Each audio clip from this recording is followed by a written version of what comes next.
Hey guys, Eric Sargent, General Manager at Ed Martin Toyota in Noblesville, Indiana, and I want to take a minute and show off a brand new 2021 Heritage Edition Land Cruiser. And so what we've done here is we've done a full chrome delete. So all the chrome areas on the vehicle have been removed, sanded down, primed, painted with black 218 Toyota Midnight Black paint, and then clear coated. So we've got the entire grille, which also has a layer of paint protection film on the car. So any area that's exposed with paint work that we've done has been protected with the XPEL Paint protection film. I don't know if you can see that in the camera or not, but it's right up close there. So all the front end areas exposed to paint are wrapped in the XPEL Ultimate Plus film. Kind of got a whole blackout theme going here. Lower fog surrounds, grille, headlamp wings. Obviously, one of the cool things about a Heritage Edition is it does have black headlights versus the base model, which is more chrome behind there. So that's kind of cool. We also have the window belt moldings are painted satin black. We have the Heritage D-pillar badging painted in gloss black as well. And then the black chrome delete kind of wraps around to the back, and the sombrero and the V8 logo, Land Cruiser, and all the little chrome trim pieces around it. So it's pretty nice. We also have the XPEL ceramic window tint. So we've tinted it dark at 20% in the front, 80% in the rear, 85% in the rear for a full blending of uniformity in terms of the color consistency from the window opacity. We did the Flatlands 570 rock sliders, rock lights underneath of it. There's 6 of them in total, 3 on each side. When you shut the door, the lights do shut off after about 30 seconds, but when you lock the car, of course the lights kind of dim down as the mirrors fold in. Unlock the car, lights fade back up, mirrors unfold, and you're back in business. We do have a rock light override switch right here too. So if you are on a trail at night, or for some reason that maybe you're camping and you want to have your rock lights on just for a little bit of a glow, we do add a switch for that on an OEM style switch. As you can see, the rigid adapt light bar switch is right there, which I'll show you that in just a minute. The suspension is the old OME BP-51. We went with a 2-inch lift in the front, 27-22 rear springs, so it's perfectly level. We do have a little bit of extra weight in the back, which I'll show you at the end of the video. On the roof, we have the front Runner Slimline II roof rack with the 1355mm wind fairing. In the front, we have a hidden winch.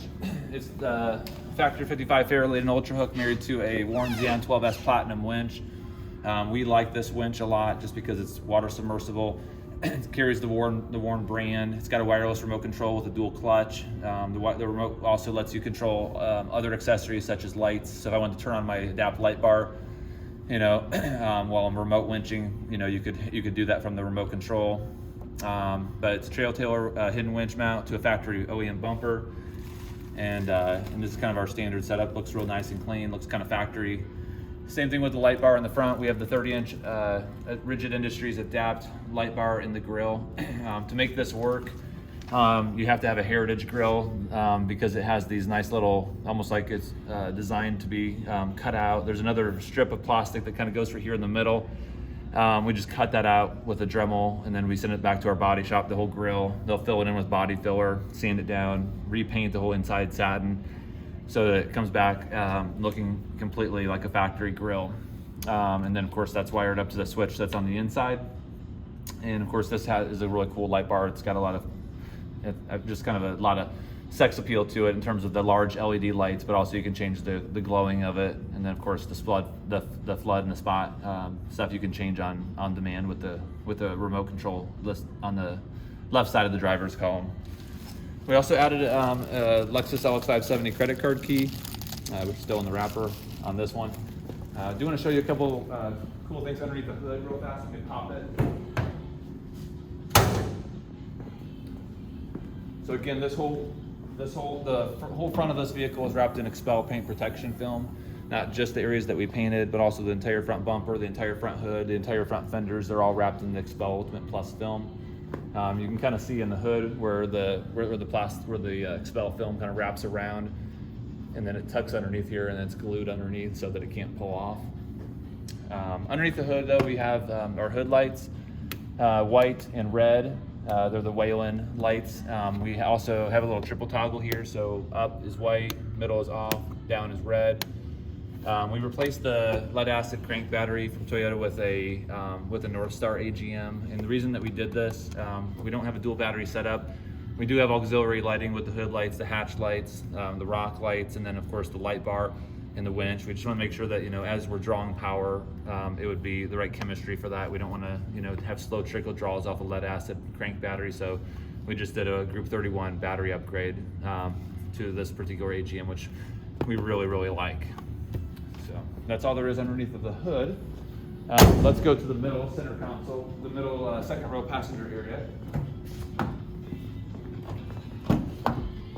And then right behind the climate control vents, we have 4 extra USB-A ports, Kushmalls, and they look factory.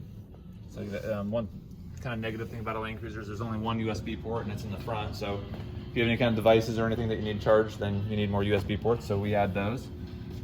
And then in the rear,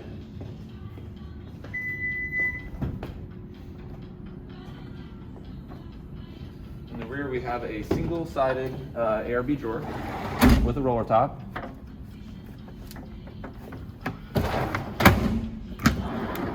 Some leftover takeoff parts here. And then your Heritage map. I also have some hatch lights right here. The same ones that you saw underneath the hood, red or white.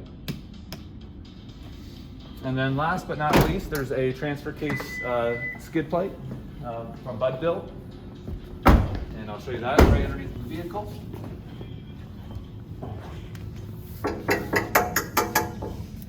And that's the only piece of additional aftermarket armor that we have underneath the vehicle.